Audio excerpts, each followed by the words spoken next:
Dear colleagues, uh, it's good to see you. Can you hear me?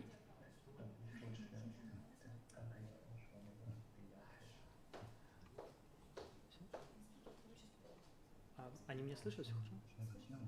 Yeah, thanks for coming. It's a pleasure to welcome you here on our conference on APEC, Cooperation in Higher Education.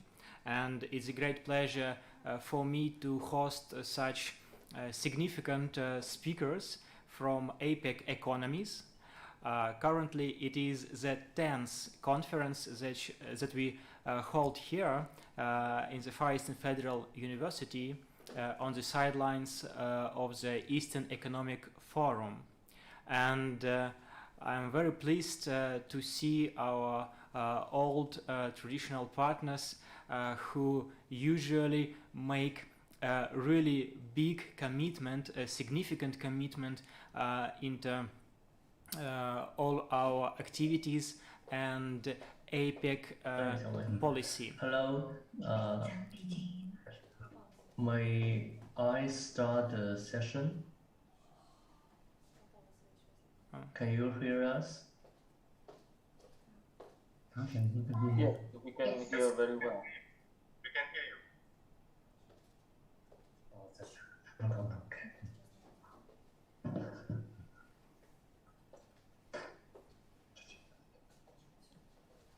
So, dear colleagues, do you hear me? Hello? Yes, we can hear you. Yeah, great. Sorry for technical problems. So, one more time, I'm really happy to welcome all of you here on the APEC conference on cooperation in higher education.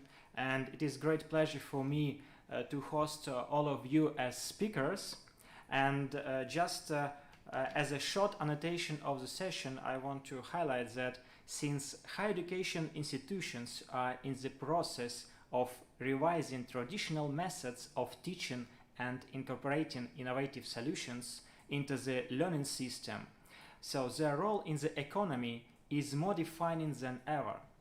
APEC universities' senior leaders and program designers are now introducing advanced and individualized curricula, launching supplementary courses, and entering into internship agreements with companies to guide students toward excellence after their graduation.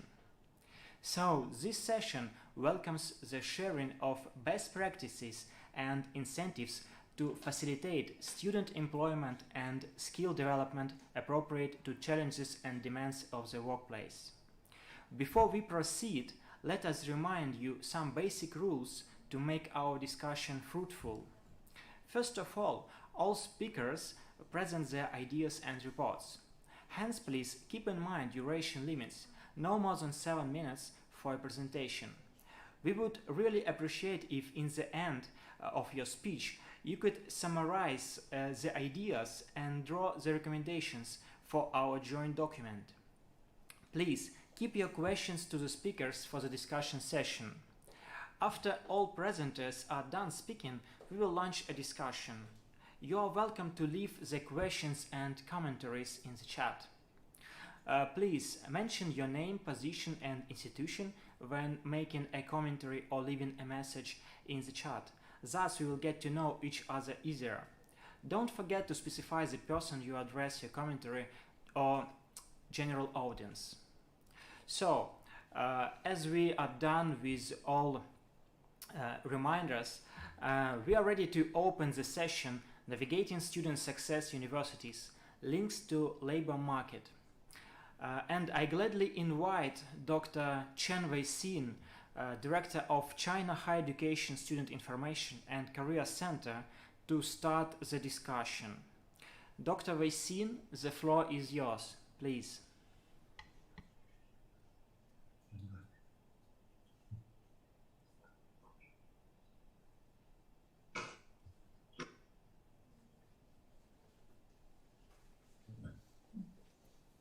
那么大家好，我是中国教育部就业指导中心新闻处的陈卫星，很高兴和大家在这次会议上见面，感谢俄罗斯远东联邦大学的邀请。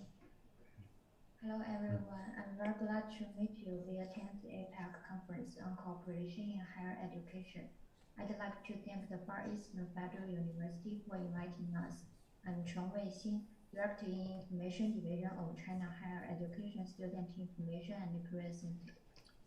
今天我们将为大家介绍中国使用大数据为学生教育和就业提供便利的经验，主要包括大学生信息管理平台、大学生学业和职业发展平台以及校园招聘服务平台。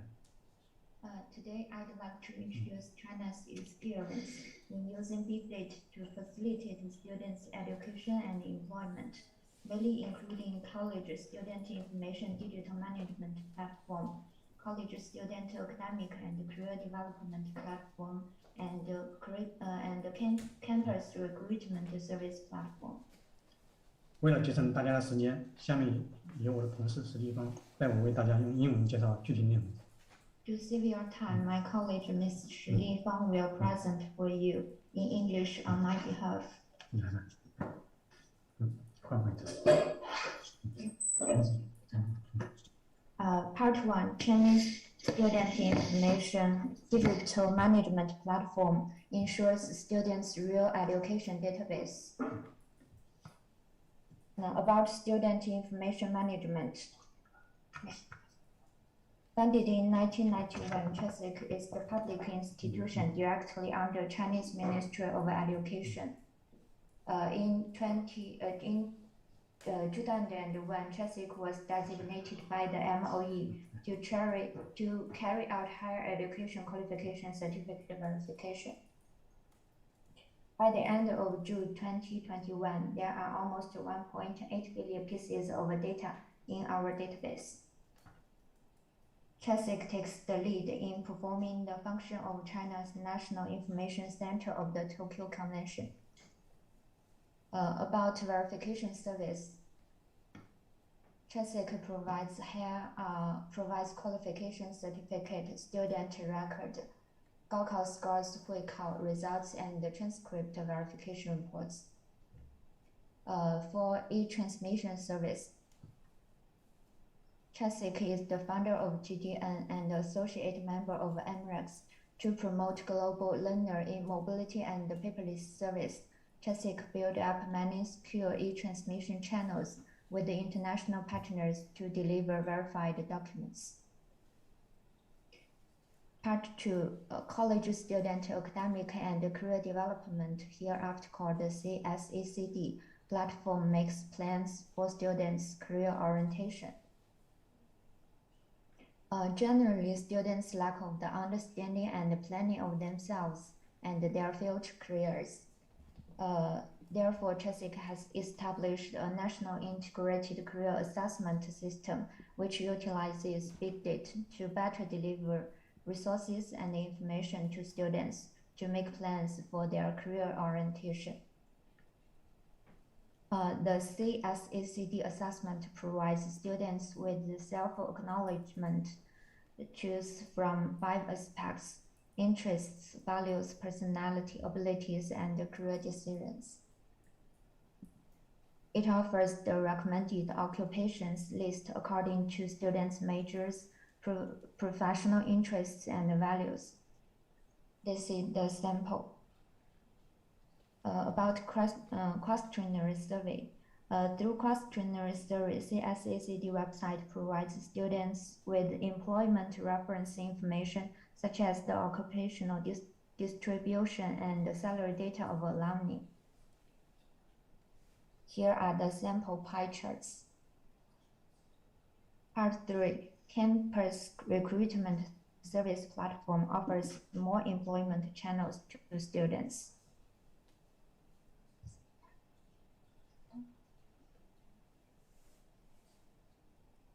In 2020, there were 8.74 million graduates from regular higher education institutions nationwide.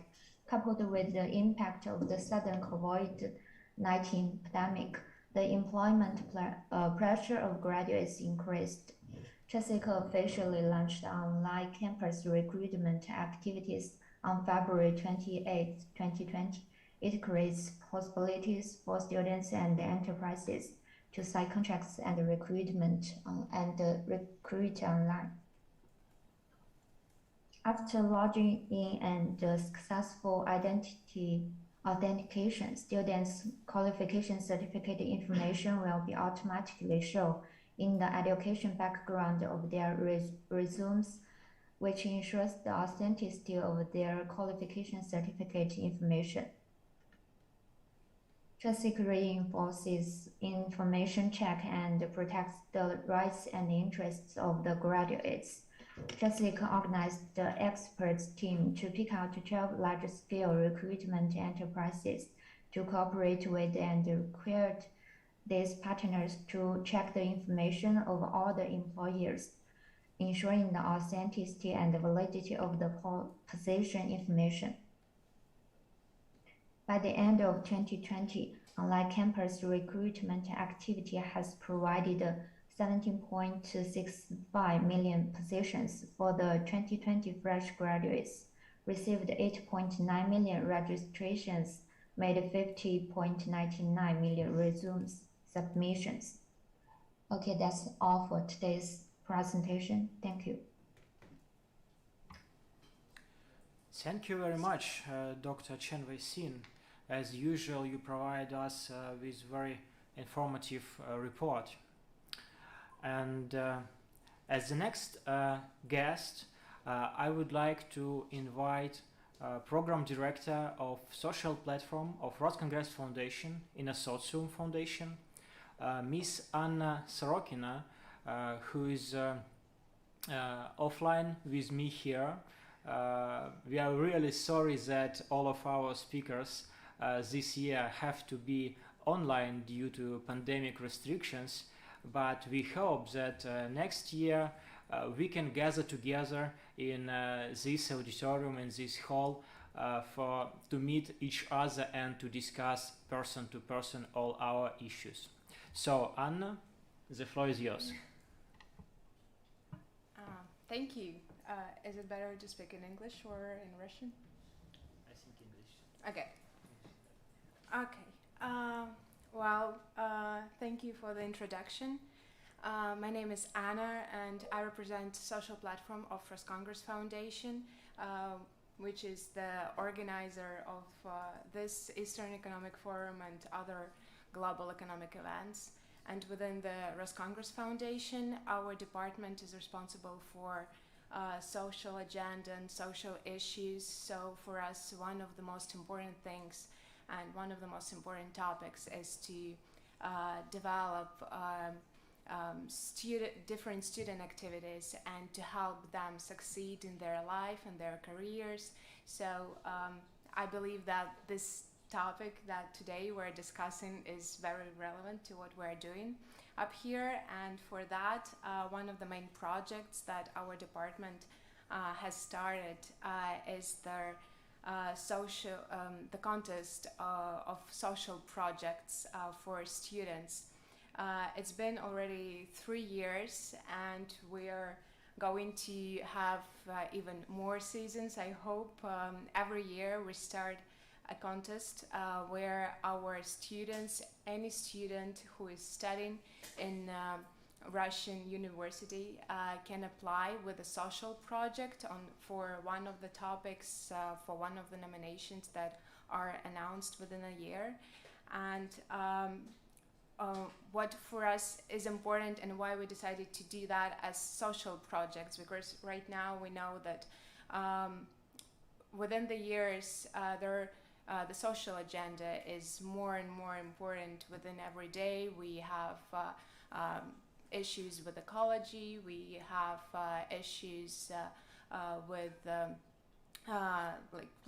women leadership and other spheres, inclusion. So for us, I think it's important to show the students that first of all it's good to care. It's good to develop a project that helps them change the world. I believe that when we're students, we really want to change the world, and we're trying so hard to do that. And when you have a possibility to first of all come up with a project, and then to get a grant and to make it happen, it's one of the things that will, of course, help you with your career, first of all, but secondly, it will help also for us to change the world as well, with the help of our future leaders and future businessmen, and etc. And secondly, why we decided to do that is within this, with the help of this contest, those students can get a grant, and they can actually make their projects, their ideas live. And this is something that we were discussing with our partners and with other student unions, that when a student is graduating from the university and he or she already has a project, it's easier for them to start their career, because when you're coming to a future employer, it's always a challenge, because they require some experience, whether it's the experience within the student union or whether this is experience with volunteering work. But when you actually have a project that is live, that is something that that you can actually show and has results, this is an amazing opportunity to show your employer. If you want to go for the employer, of course you can be an entrepreneur and start this part of the career, or you can go to the employer and then you can show that you also have experience with the fulfilling of the project, which is also, I believe, really cool. So our department is really actually proud of this one. We have just finished the third season of the Innosotsum contest, and we had over 600 applicants, 3 nominations, huge coverage, I think around 100,000 online views of our expert webinars or interviews, and this is also one of the things that we're doing within the contest. We not only just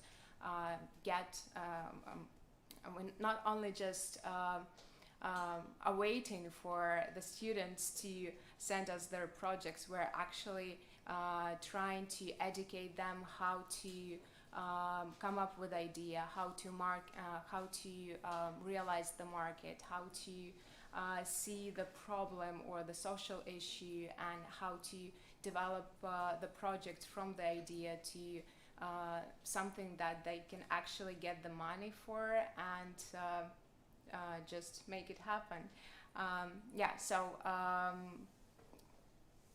This year we had, I will just tell you a little bit about the last season that we had. This year we had 3 amazing projects developed by 3 girls, which is also part of the women leadership. I believe it's amazing that every year we have our winners from different regions. They're not only from Moscow, actually they're more from Ural area, and I think there was one from this part of Russia as well. So it's important for us to show that it doesn't really matter where you live, where you study. You also always have an opportunity to apply and to win money for your project. And we had 3 nominations. One was for women leadership, one was for family and family issues, or like help with inclusion within the family. And the third one was about the development of the territory. So every year we try to come up with new topics, new nominations, and I hope this project will live, learn, and show us even more and more amazing projects to come. Thank you. Great. Thank you for sharing with us your projects. And as a moderator, I just want to ask you a question. Do you have any plans to make it more international, to involve more international partners and participants in your projects? I think this is something that we would really want to do. First of all, with international partners and international experts, but then it would be also amazing to connect different young leaders from Russia and from other parts of the world, so that they could exchange their experience and their ideas. And actually, this is, I guess, something that Ross Congress is also doing with the project Friends for Leadership, because they also connect in different leaders within the world. Yeah, of course, a very meaningful mission you have. So, as a moderator, I also want to kindly remind to all our speakers and of course to Dr. Vaisin and to Ms. Sarokina, just to summarize your idea, and after the discussion, after all presenters are done, please draw us a recommendation for our joint document, which we will circulate and share to all representative of economists, and will present to our leaders after all. So thank you one more time, Anna. Thank you. Yeah, and the next, I would like to give the floor to our next speaker, who is my old and good friend, Pro-Vice Chancellor of University of South and Queensland, Professor Zhen Yi. Actually, he usually take an opportunity to come us and to take part offline in this meeting, but unfortunately this year we have to meet online. But we are really happy to see you. Professor Zhen Yi, the floor is yours. Spasibo, Yunjin, and I will be delighted to congratulations for the 10th year organizing this APEC conference, and also thanks to Victoria and yourself for the invitation. I would like to first acknowledge the traditional owners of the land University of Southern Queensland own for the Indigenous culture, and pay my respect to the Indigenous elders, past, present, and emerging. And it's very important that Indigenous Australians are being in this continent we in for a long, long time, and their culture and wisdom is continuing to guide the university and the community forward in Australia. Okay, so University of Southern Queensland is a medium, small size of Australian public university, and we have less than 30,000 students, and in the state of Queensland. So I'm not talking about research, and research intensive university is comprehensive university as USQ is. But today we talk about employability and teaching learning.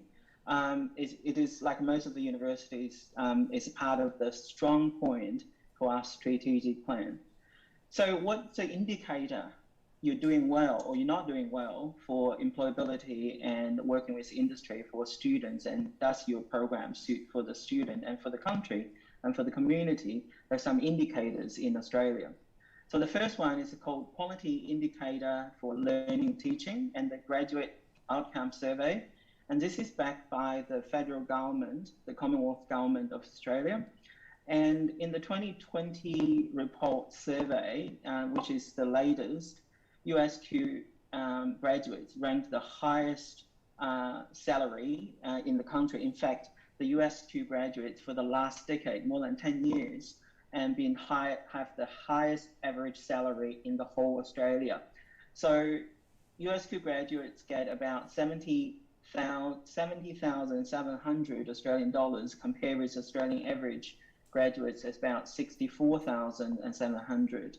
And we are also one of the 3 universities during the pandemic, during the COVID period, our employee numbers for the absolutely full-time employee numbers for the graduates is increased. We're the top 3 university in the country. The second indicator is called Good University Guide, and this is only just coming out. And again, USQ's graduates, both undergraduate and postgraduate, and also our resources. And as you probably colleagues don't know, 70% of University of Southern Queensland students are studied virtually.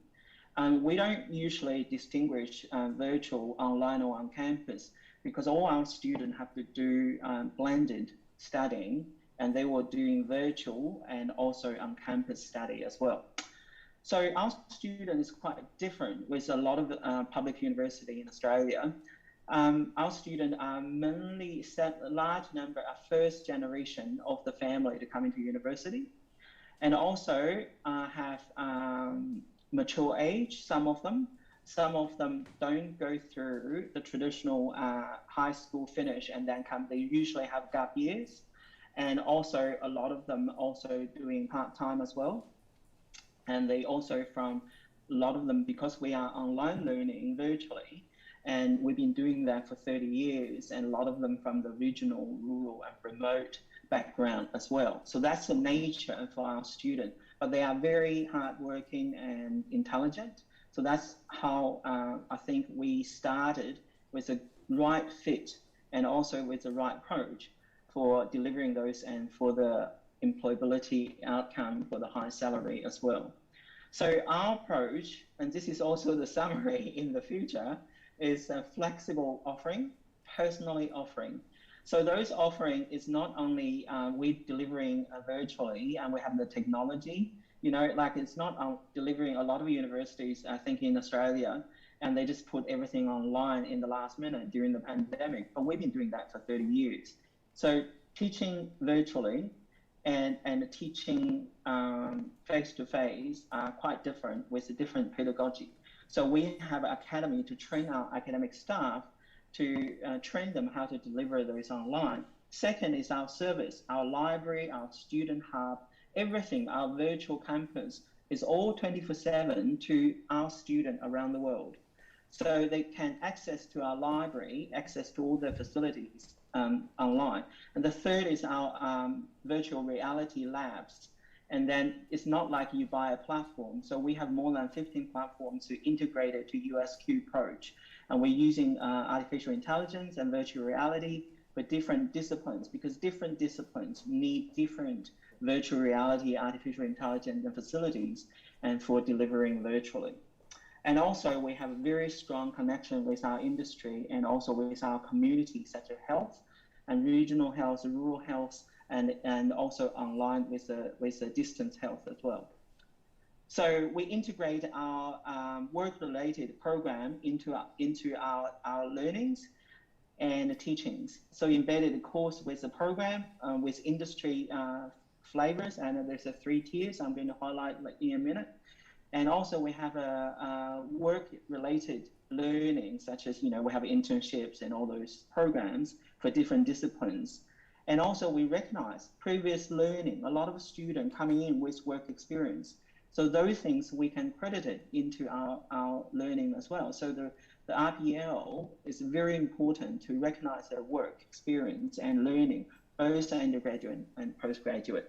And also we have very strong connection with the industry and communities as well. So there's 3 tiers, work industry placement, and that's including internship. And also there's a work industry elements and also work industry engagements. So micro-credentialing, so that's the flexibility. I think last year, one of our program is being ranked by top 30 most popular short programs in the world I think there's more than 300,000 students enrolled in that subject for the micro-credentialing program.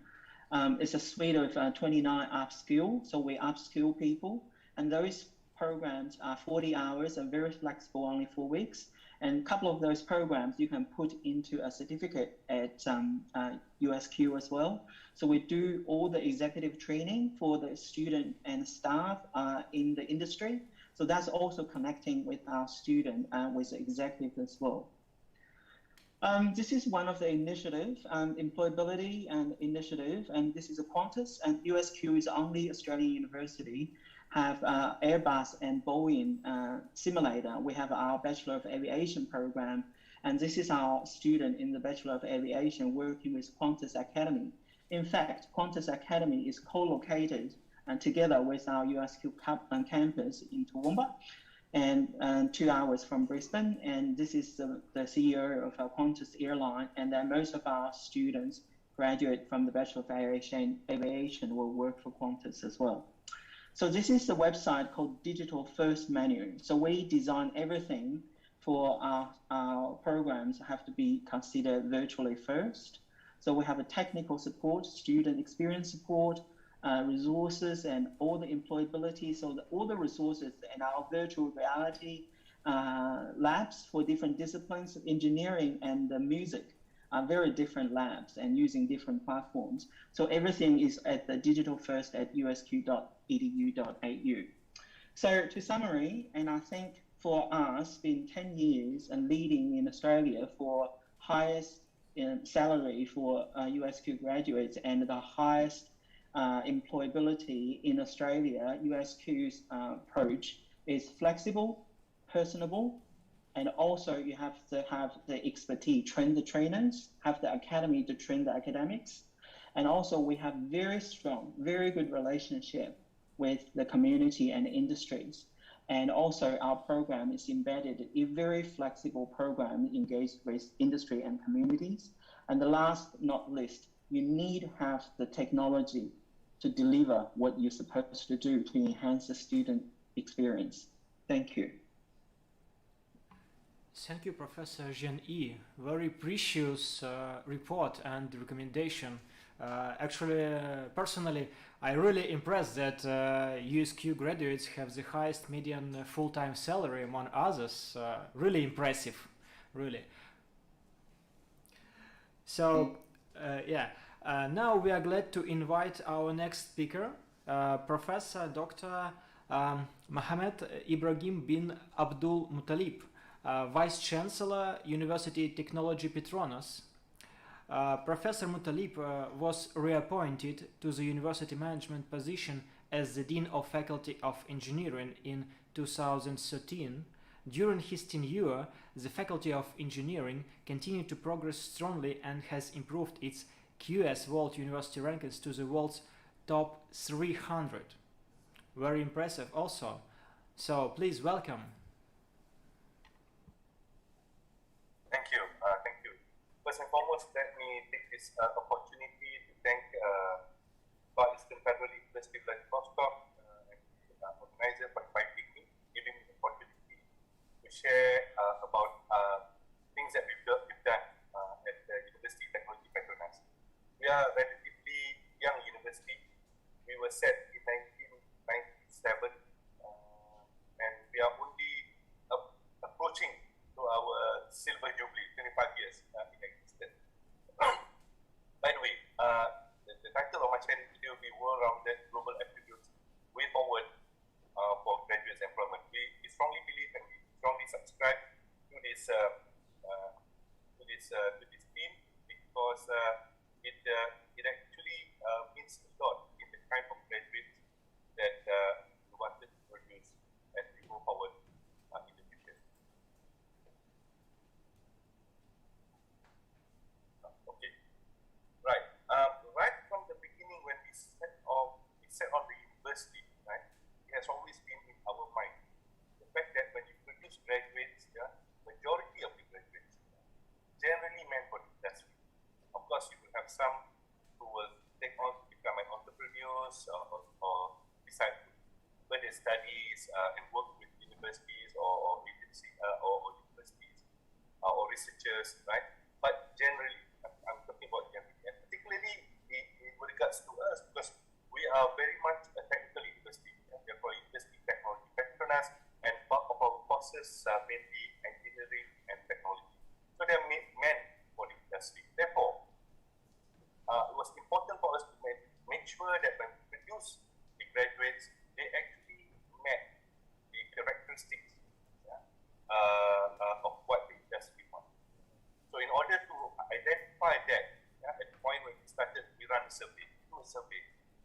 survey involving various stakeholders, and of course, as you can see in the slide there at the bottom, parent sponsors, but industry comes on board as part of the employer's context. So when we did this survey, right, we found that these are the 7 attributes or characteristics that we are looking for. So technical competence is just not the only thing that they're after when they bring on board the desired graduates to work with them. We also look at critical thinking, the ability to have critical thinking, communication and behavioral skills, business acumen, practical aptitude, solution synthesis ability, and lifetime learning capacity. So these are the things that they are looking at. Yeah?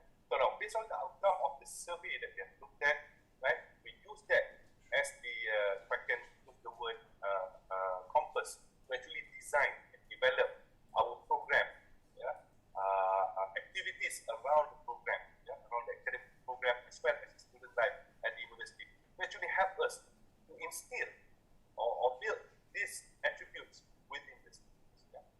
Now, as we progress onward, we also realize the fact that, values and the global mindset become more and more important. Because we wanted to produce graduates that have a very high integrity,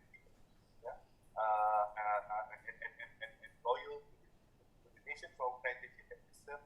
That's why we have developed what we term as the core values, the UTP core values. In short, we term it as khair. We derive from an Arabic word, means noble, and these values are qualitative, adaptive, accountability, integrity, and respect. And of course, we also devise, as we go along, we devise a lot more programs to provide our students. Because it's important to give them that global mindset and global citizen mindset, for them to be aware of what's happening in the world. Because as we go forward, the border will become blurred, in that sense. You will have a lot of the graduates moving and taking their employment overseas. So we will also have people coming from overseas to work in Malaysia. So the ability to have that global mindset and the ability to have that global citizenship mindset will help them integrate well with the community that they will be working with. Right. These are examples of some of the things that we have done, and in this respect, it's pretty more to the academic program. So what we do was we look at incorporating a lot of industry relevant information into our academic curriculum.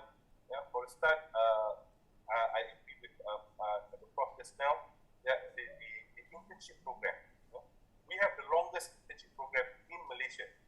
The 7-month industry internship made compulsory as part of and parcel of our curriculum. And not only that, we also devised structured industry internship for the students. When they go over to the industry, they have to go through a certain sort of protocol of training that they have to go through, which will help to develop them, aligned with the 7 attributes. And of course, we also call a lot. We have a lot. So we have similar to University of Southern Queensland, we also have a very close and strong relationship with industries, particularly with the oil and gas, because we are owned by Petronas, and Petronas is a player in Asia for oil and gas, and we have managed to develop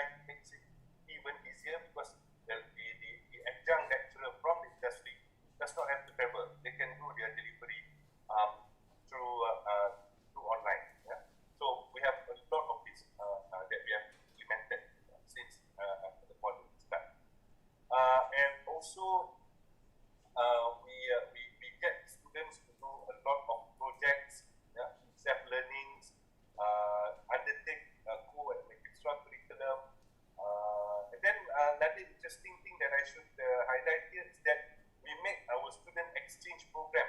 Yeah? Not at this point in time compulsory, but we're looking at least giving our students, yeah, once over the period of the study, say 4 or 5 years, they will have to go for abroad, yeah, abroad program, where they will be sent to another university overseas to get some exposure, international exposure. And I'm pleased to share that the latest speaker today, Dr. Joyce, have been working very well with us. We have exchanged students with University Brunei Darussalam, yeah, and we have a lot going to the Europe, going to the America, going to the Middle East, yeah, and also Central Asia. Right, now another thing that we realize is academic program is not the only thing, yeah?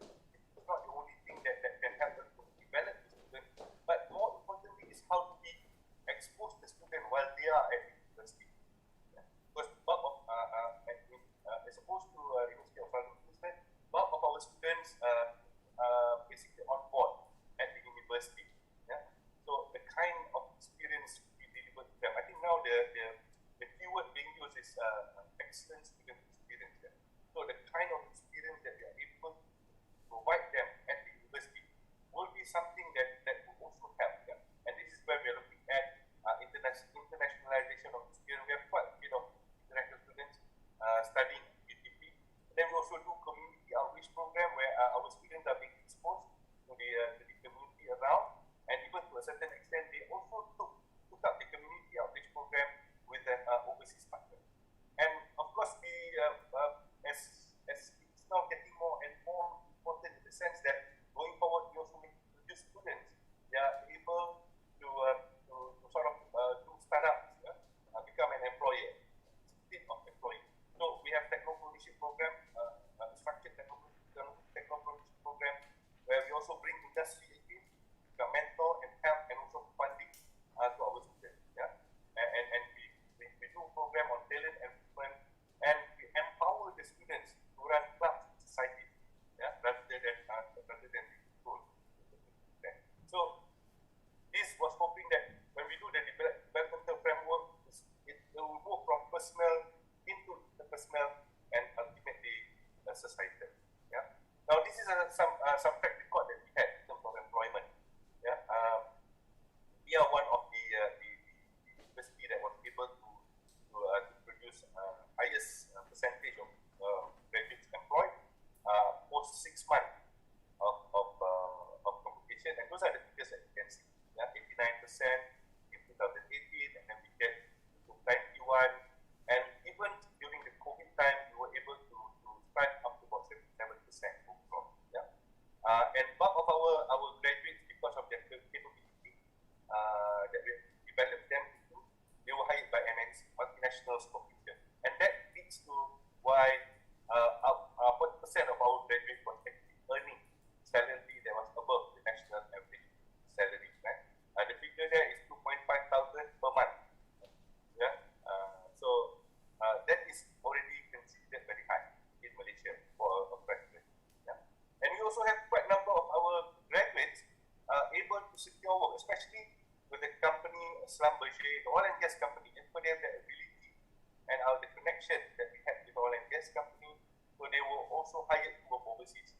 So a lot of our we have established about 2% every year of our graduates getting the opportunity to work abroad. Right. In summary, I think having shared what I've shared just now, I think it would be good if APEC would take a recommendation to help build up or rather support a lot more of this collaboration across university internationally, because I think going forward, international exposure is going to get more and more important. Yeah, as the world becomes smaller and smaller as a result of the information technology, and I think if we're able to facilitate that, yeah, and for a start, the university will get access to a wider pool of industry, and in the other hand, the industry will have access to a larger pool of talent from the university. With that, I would end my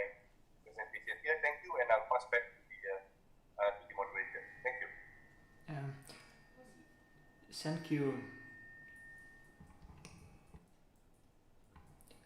Thank you, Professor Mutalib, for your speech.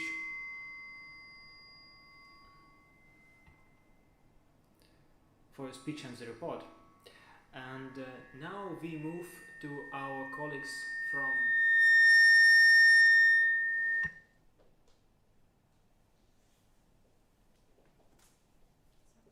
sorry for technical problem, just a moment.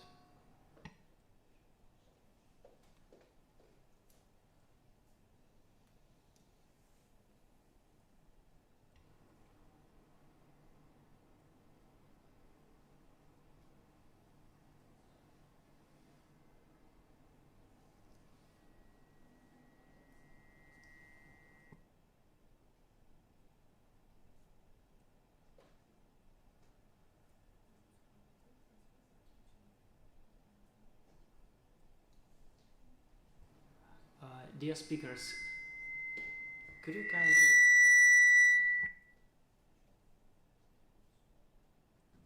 kindly turn off your mics, everyone, please, just for a while.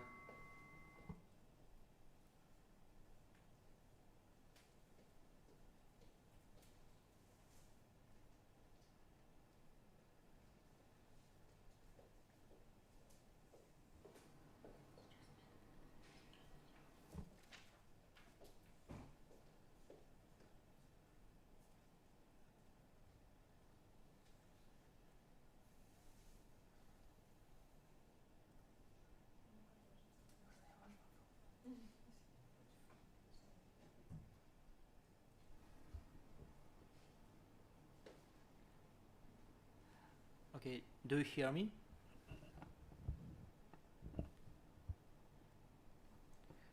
Do you hear me? Yes, we can hear you. Okay, great. Sorry for that technical issue.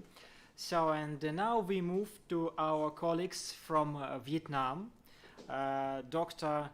Hale Kim Anh, who represents Vietnam National University. I should say that it is not just a leading university, it is a key institution of science, education and technology in Vietnam, and our one of the eldest partners in this country, because we also several years ago opened representative office in this university, and our cooperation in the educational sphere is increasingly developed, and I hope that the presentation of Dr. Kim Anh will be impressive.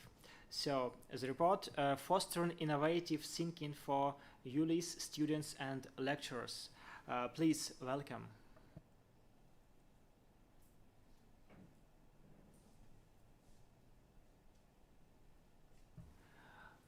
Dr. Kim Anh, the floor is yours.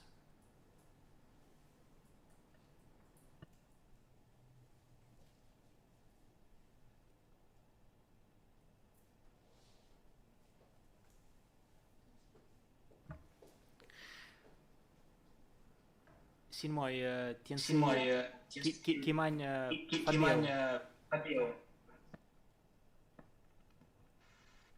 Can you hear me now? Yes, we can hear you. Okay, yeah, thank you. Yeah, good afternoon, ladies and gentlemen. I'm Hale Kim Anh, Vice President of ULIS, University of Foreign Languages and International Studies, Vietnam National University, Hanoi. And it is my honor to be here to present our speaking named Nourishing Innovative Thinking for ULIS lecturers and students. Yeah, and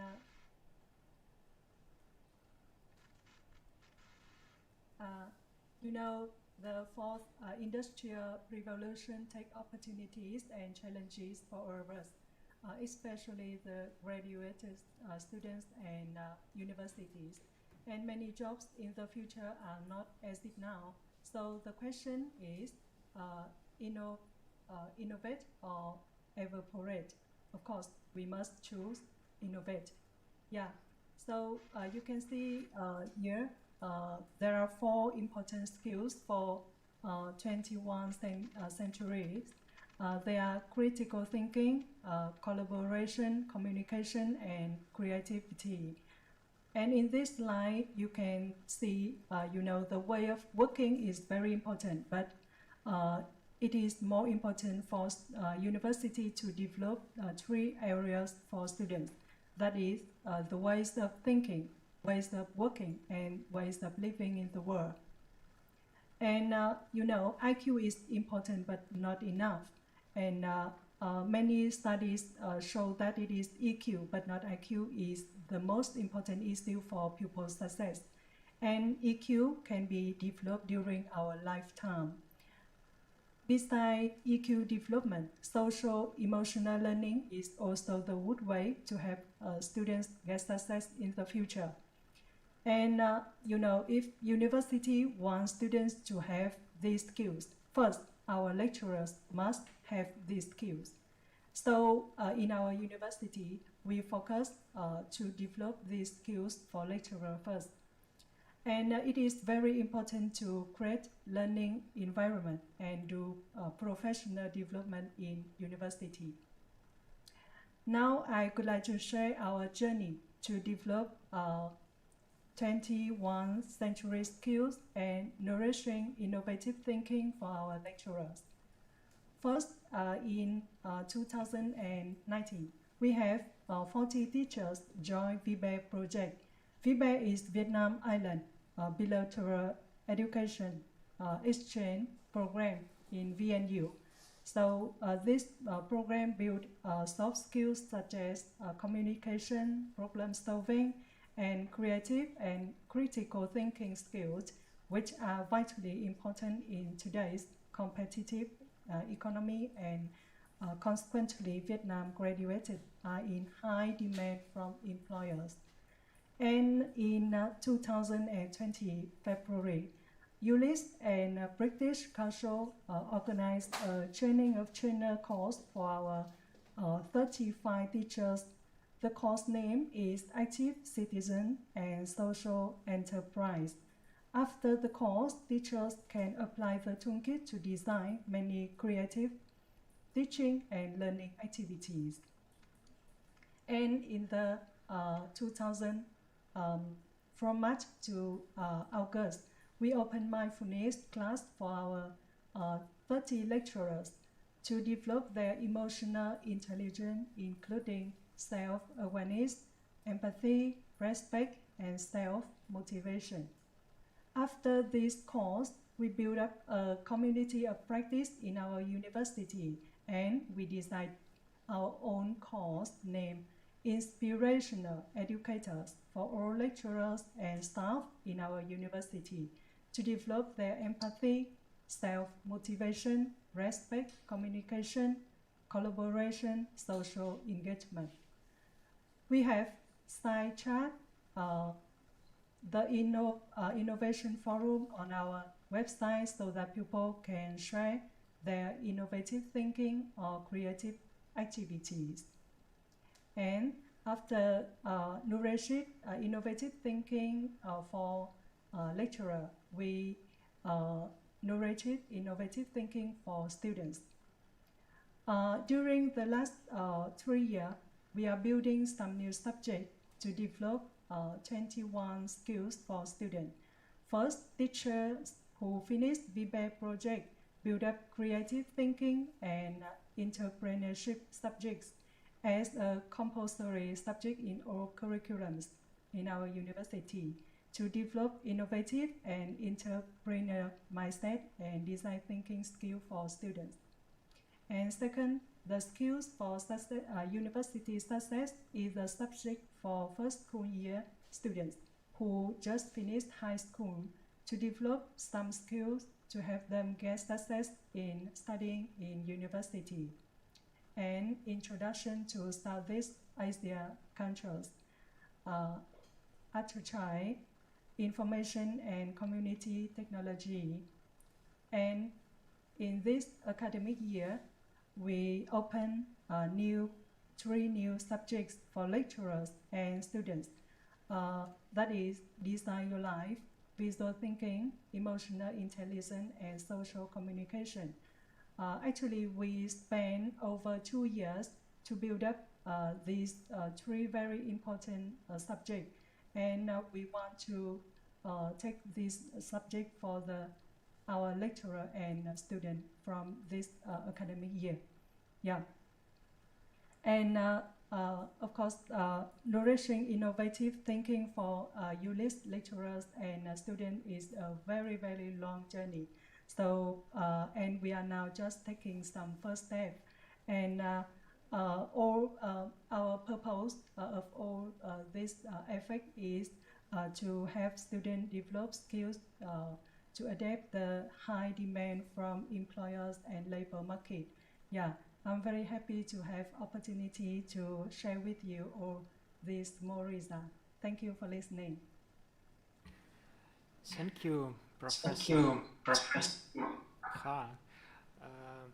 And it was very interesting to listen to your presentation, and especially regarding soft skills that you mentioned in previous slides.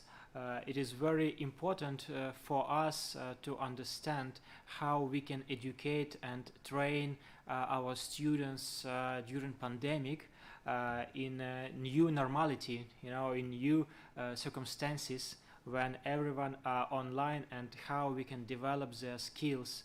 It is a very complicated task for all of us. And thank you for sharing your experience and your ideas. So, and our next guest is Dr. Joyce Tao Siu Yan, who is a member of Competition Commission at Brunei Darussalam. She is currently also holding the position of Assistant Vice Chancellor and Vice President on Global Affairs at University Brunei Darussalam. Dr. Tao is one of the senior economists in the country. Her specialization extends to issues pertinent to international trade relations, especially on association of Southeast Asian nations, ASEAN, and Pacific Asia Economic Cooperation, APEC. So, Dr. Tao, your expertise and ideas are very precious for us. Please, you can take the floor. Thank you very much, Mr. Eugene. Greetings from University Brunei Darussalam. We would like to, on behalf of UBD, we would like to send congratulations to FEDFO to celebrate the 10th anniversary of the APEC Cooperation on Education in Higher Education. And thank you for the invitation. I'll quickly pull out the file and to begin with the presentation today. I hope everyone can see this slide. Yes, we see. That's okay? Yes. Thank you. I have the pleasure this afternoon to share a topic on our session with the title that is called Increasing Student Employability at UBD through the University Industry Collaboration. We have a number of the initiatives, but I have picked 7 of the initiatives that we have carried out and we are currently still carrying out for sharing with colleagues this afternoon. Due to the constraint of time, we can't bring all the initiatives out. Before I start with the initiative, I would like to just share with some colleagues on where we are. We are in the center of the Southeast Asia, on the Borneo Island, on the northwestern tip. So in fact, there are 4 universities in Brunei. We are the leading and the most comprehensive and the oldest. Currently, we are 36 years old. University Brunei Darussalam, or UBD for short. I will, from here, touch on the very first initiative. We started our university, it was launched in 1985. But in the year 2009, the university has decided to work with the industry to launch a new program, and that's called the GenX program. The GenX program that we have developed, currently we have 6 programs, undergraduate, back from the Bachelor of Arts to the Bachelor of the Digital Sciences. These are all very broad-based programs. The most important will be is focusing on the life skill, because when we work with the industry, we found that besides the content, the industry really value the skill that some of the previous presenters have touched on these skills as well, such as leadership, entrepreneurial thinking, environmental awareness. What is interesting in this Gen X degree, and also industry and the community that we work very closely, they really value a very important part of the Gen X degree is the discovery year. So under our discovery year, it's more than a triple helix. We work with the industry, local and abroad. We work with the community, local and abroad. Where students during their third year of their degree, they will go out of the university for 2 semesters, where they can choose to study abroad, which as Prof. Ibrahim just now has kindly also shared that we have a very active exchange between University Technology Petronas and UBD. So currently, we send our students to 6 continents, nearly about 32 to 35 different countries, about 160 different universities. Of course, that's pre-COVID time. Also, under the Discovery Year, we have the internship program, the incubation program, and community outreach program. Because we believe that at UBD, through the Discovery Year, these kind of the programs will actually enrich the student's skill set and also the other parts of the thinking framework that will actually enrich them and transform them in many senses as well. The third initiative is lifelong learning. UBD is a university of lifelong learning. So our curriculum prepares our students to be future ready. As I've shared in the previous slide as well, the Gen X are equipped with every of the module will have to be equipped with critical thinking, reasoning, communication skill, quantitative analysis. These are something that the previous presenters have also touched on. Also just now I noticed Prof. Ha has put down these skills as well. I believe these are the same experienced by many universities. At UBD, we always make sure that 3 key principles must be embedded in all our modules. Otherwise, it doesn't pass our Senate meeting. So the 3 key principles are leadership and innovation, entrepreneurship, and environmental awareness. The degree program and also the element of the lifelong learnings are very important to students. So this student-centric approach, we believe that will enhance their knowledge, their competency, and also important that to give them that choice of the flexibility to meet the career, because a digital sciences student may not exactly work as a computer scientist. They probably will work in another area, probably is another area that require this kind of skills. So we always will prefer the students are all-rounder. And also in UBD, we have a Center of the Lifelong Learning, or called C3L, that we launched in January 2017, that we also allow not just UBD students, but also members of the public to take courses in UBD where they have the flexibility in learning in terms of the pace, the place, and the pathway. The 4th initiative here is, of course, the research and development. We are, just like USQ and UTP, we are also a research university. So under the R&D, we really focus on multidisciplinary and interdisciplinary research. And the research teams in UBD, not limited to, but include this particular theme. And we work very closely with the industry as well, because eventually you want the research that are very basic research, but also able to apply in the industry and the community. So our research team include the biodiversity, the energy, the data analytics, the sensor tech, catalysis, the halal science, herbal research, precision medicine, Islamic studies, and poverty and health. As I said, it's not limited to these, but these are the ones that currently the researchers are actively working out on these, and they've secured very good research funding, and they are reporting to our president, the vice chancellor, on regular basis. Another initiative here is the innovation and enterprise. Again, we can't work on innovation without working with the industry. So this is another part that we work very closely with the industry. UBD enhance the innovation through this particular approach. We develop the culture of creativity and innovation. We established the infrastructure that the students require to support the commercialization of the academic and research output. And most important, we try to promote more and more industry dialogues for them and to inculcate and encourage more strong triple helix partnership. What you can see here is the top photo is one of our collaborator, Mr. Steve Goh from the US, that are collaborating with us, getting a group of UBD students, non-UBD students to come out together, work on the project. And almost 90% of the project that were brainstormed during this dialogue, they all came out as a startup, which is something that is really, I must congratulate your effort.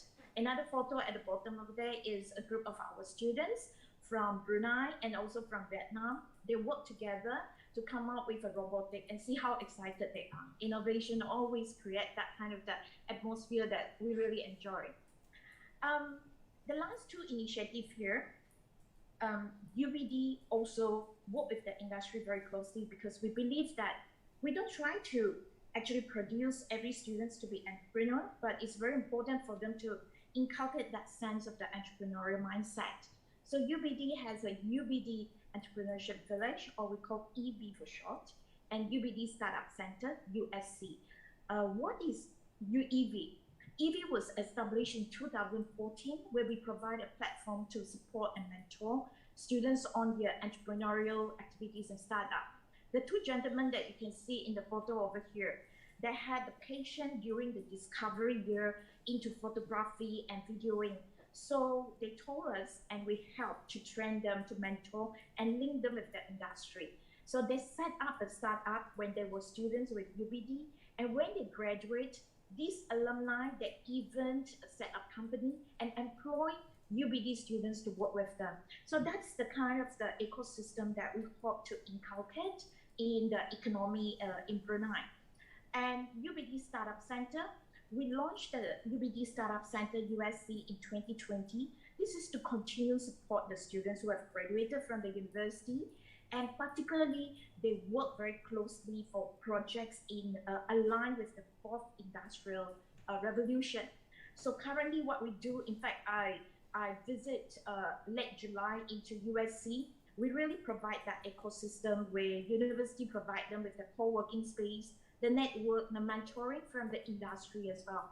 Because these are very important, because if students just work among themselves, they cannot think outside the box. We would like to challenge them to constantly move them outside the comfort zone.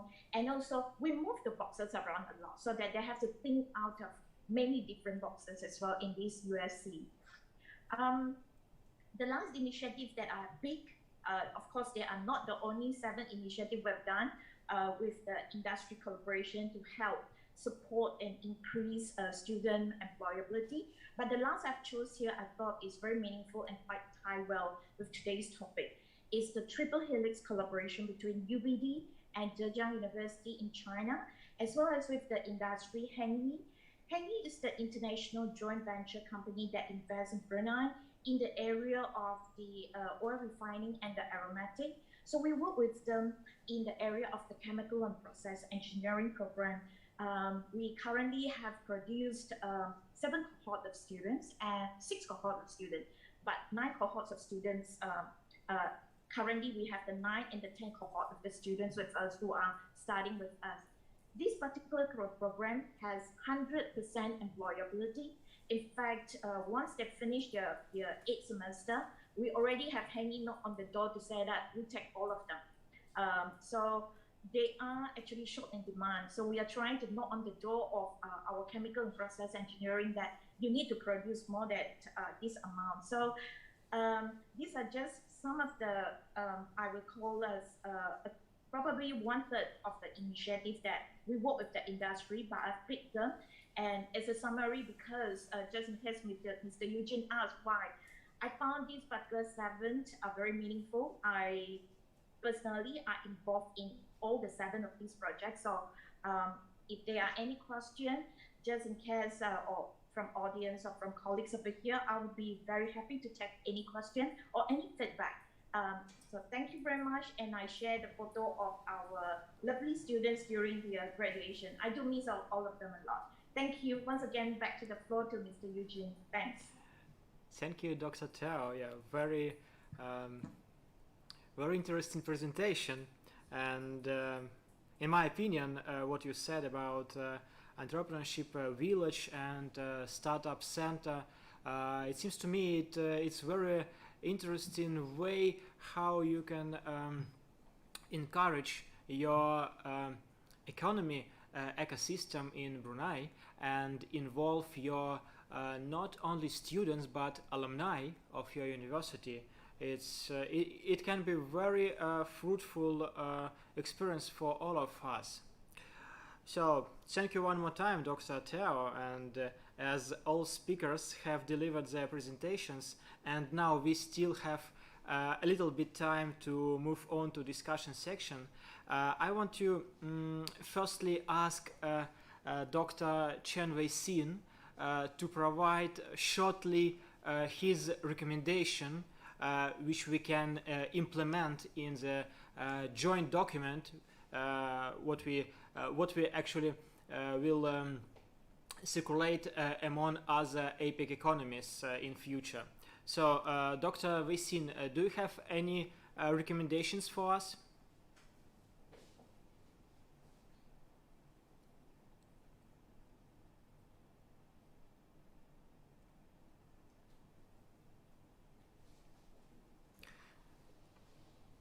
Okay, I think Dr. Wei Xin is maybe don't hear us. So I want to move to our other speaker, Professor Zhen Yi. Yeah, you said that community and improving actually cooperation between university and community and industry can make a very big commitment in our common task. How we can improve links between universities and labor market.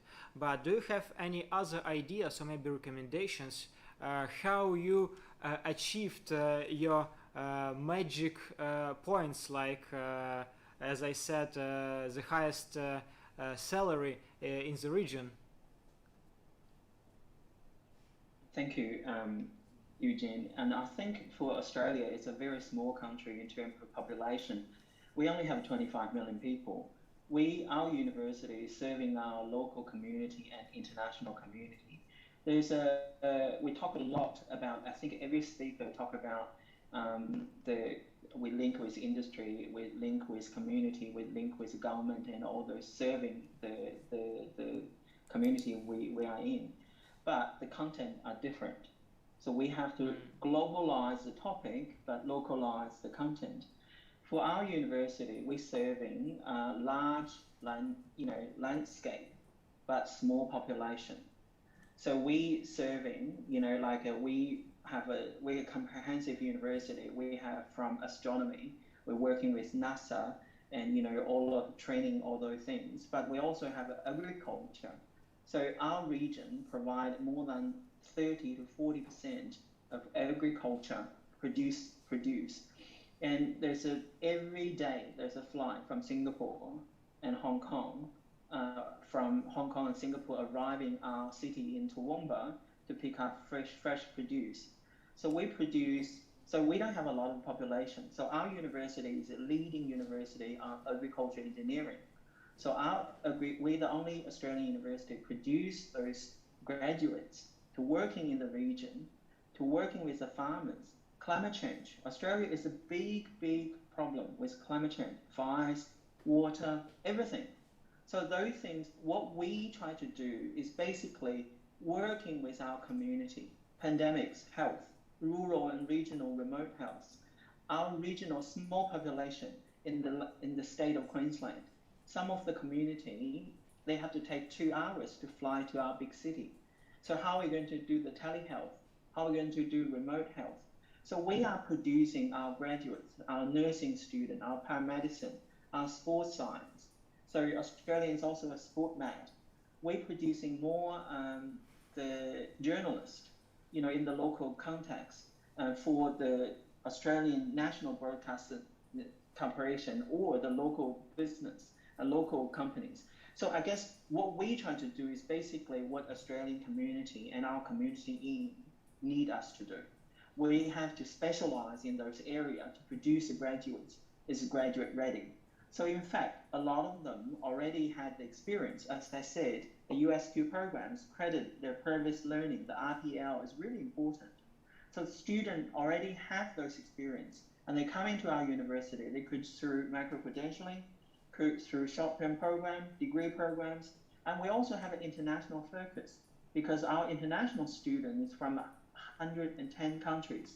And people probably don't know USQ have the largest African community we have the largest refugee settlement in our city.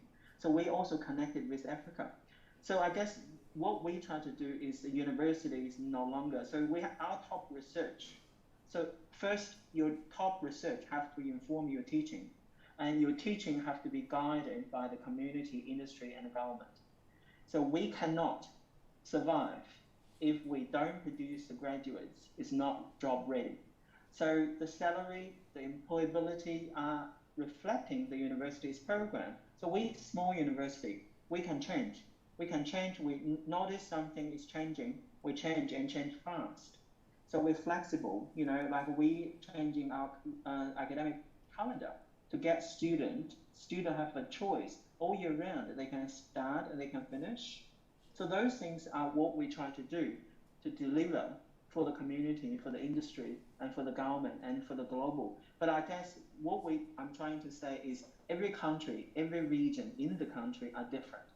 So we're talking about the words are same, but the content is significantly different. And we're all in the different stage and different industry. We don't have a manufacturing, so there's no point. We train the graduates for manufacturing like Germany, because we don't have a car, we don't have any of those things. But we have mining, we have agriculture, we have service, we have education, we have tourism. Thank you. Thank you, Professor Jean-Yi. What I mentioned from your speech, that you're very flexible, first of all, and the next point, I understood that a person is in the center of all university processes in your ecosystem, and I think it's very important. Thank you one more time. So the next question I want to address to Professor Mohammad Ibrahim bin Abdul Muttalib from the University Technology Petronas. So could you share with us what are the most efficient ways of talent management in your experience? Oh, thanks, Evni. That is a very interesting question. Managing talent, right? When you look at the talent management from the perspective of the students, yeah, right? What we do at the university, right? Because a lot of our academic program are actually giving them the exposure on the technical matters, as well as we do develop them skills that relates to the well-rounded attributes that I've shared. But a lot of the talent management is done on the student activity side, right? So basically, what we're trying to do now is trying to put together a more systematic kind of approach, backed up by a system, which we can sort of measure the student as we go along, measure them along the attributes that we have identified, through their involvement. In the academic program, we are also doing that in the form of the outcome-based management. Because we are now Malaysia is one of the Washington Accord signatory. So outcome-based education is something very important for the engineering side, for the technical education. So we subscribe fully on that. For the academic program, we have that framework where we can do this assessment that relates to those attributes. But on the student side, we are now developing a system that can back us in order to look at what are the involvement that the students have gone through, how they have been performing, so that you know where are their strengths, where are their weakness, and hopefully once we've got that system on board, we'll be able to do some intervention in order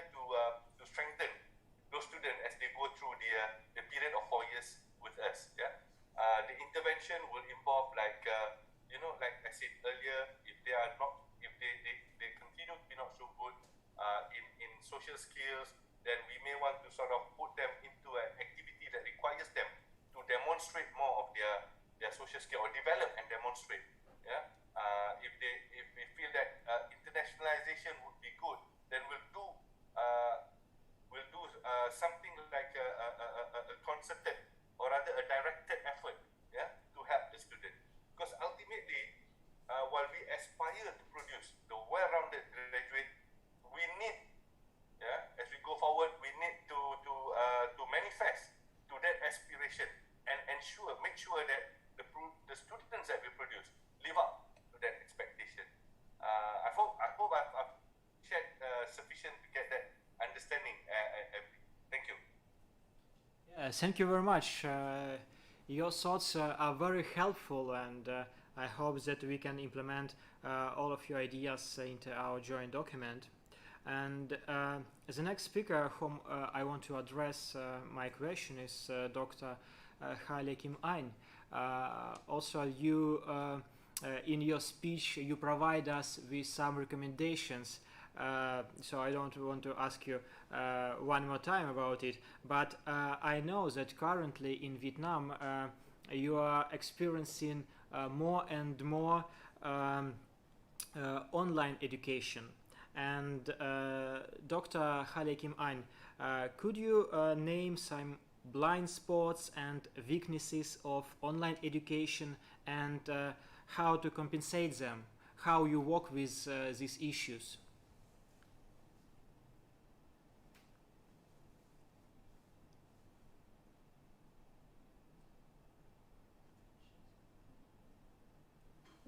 Can you hear me? Yeah, thank you for your question. Yeah. And of course, in these 3 years, our course for lecturers and students is face-to-face course, most of them. But nowadays, because of effective of COVID-19, so many course is turned to online, and this I introduce the course I introduced in our speaking. Many of them now we turn to online course. So of course, many activity we must redesign to adapt the new situation. And but we now can develop the skills for students on through online course. Yeah. Thank you. Thank you very much. Thank you very much. Dr. Teo, you were very kind to share with us in your presentation. The last picture, it was your graduates, and I felt like you're very kind to all your students. It is very precious attitude when a person, university staff on high positions, they are very kind to their students. It's very precious in university, of course. And could you kindly share with us the most efficient ways for universities to strengthen connections with alumni? What do you do in Brunei? It's a very good question. Recording stopped. Is it okay to continue? I heard about the recording stopped. Is that okay to continue? It's okay. You can start, please. Okay. Thank you. Thank you, Mr. Eugene, for a very good questions. For our alumni, we engage them in a variety of ways.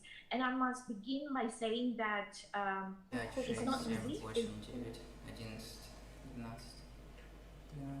Пройдись еще там, чтобы не это. Just sorry, it is technical problem. Should I just continue? ask my. Не пищала, что ли? Just a moment. You can hear. Yes, they stopped. Okay. Sorry very much. So let me know if I need to stop. So in terms of the engagement with the alumni at the university, we have an ORM. which is our office of the, or we call it the Alumni Relations and Development. So 3 primary things that we do that we can see that both operational level and developmental level. Operational level is you really need to engage them in every of the activities.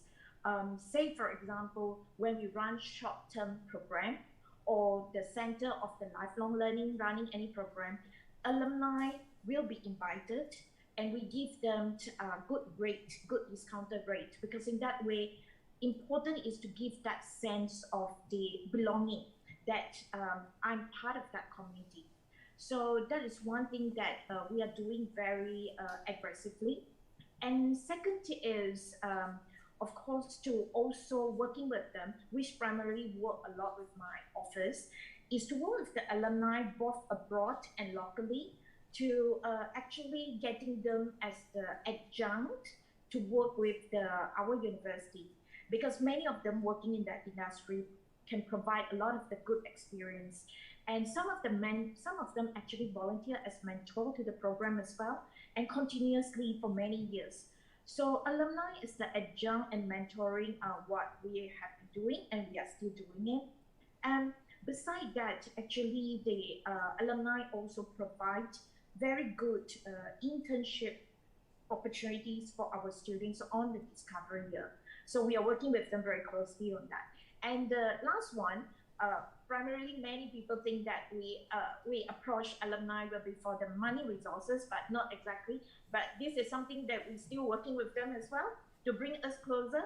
So not from my office this time, but we have recently even some alumni who say that, I remember that year I used to sleep where I was studying. Can I? Раз, два, три, четыре, пять. Раз, два, три, четыре, пять. Раз. So we are working very closely with alumni. In all these initiatives that I've talked about just now, but most important is to inculcate that sense of belonging to them. That's very important. So back to you, Mr. Eugene. Thanks. Thank you, Dr. Tao. It was very, very interesting to hear you. And as I said, your expertise and experience. I believe, Mr. Eugene, you are currently on mute. Sorry? Слышно, да, все еще? Раз нет, меня не слышно. Excuse me, do you hear me? Dear colleagues, do you hear me? I don't know about... Yeah, we can't hear him. He's on mute. Yeah. Eugene, you are mute. We can't hear you. Yeah. I'll just type after him.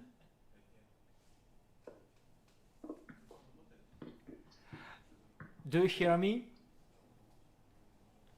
Okay. Yes. 1, 2, 3. Yeah. Yes, we can. Dear colleagues, I'm really sorry for these technical problems because it is a mess here. I'm really sorry. Actually, I really appreciate all your commitment and all of your theses and actually presentations and speech were very, very interesting, and we will implement your ideas into the joint document. Now, actually, we are currently running out of time, and as a conclusion, I want to heartily thank all of you for coming and attending us. Today we have a really big number of online attendees, and if we would have circumstances to meet here offline, I hope that we would got a really impressive discussion. But for now, I have to just leave you to continue our work here offline. And one more time, I want to really express my real appreciation to all of you. You are very nice speakers, and very wise experts, and I hope that in future we will continue to cooperate and work together on improving the education, on improving the cooperation and making our region better. Wish all of you good luck and please stay safe. Thank you very much, dear colleagues. Mr. Eugene, just one quick one, if you don't mind. Yes, of course, please. I'm sorry, just since it's not usually we can meet, can we have a group virtual photo from this session if everyone agrees? Yeah, I think it's possible. Agreed. Yeah. Agreed. Полина, можем организовать фото, нет? Как организовать? I think colleagues should switch on your camera so we can have a photo together. Just a moment. My colleagues also arranged a group photo here.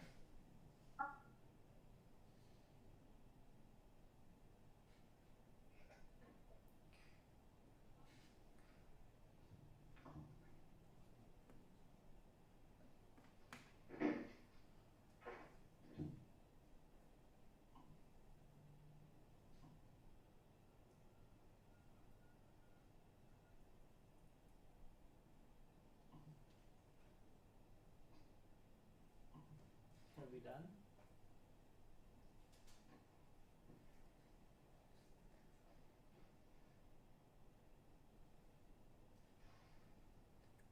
I have taken one so that I can share with the secretary to share with everyone.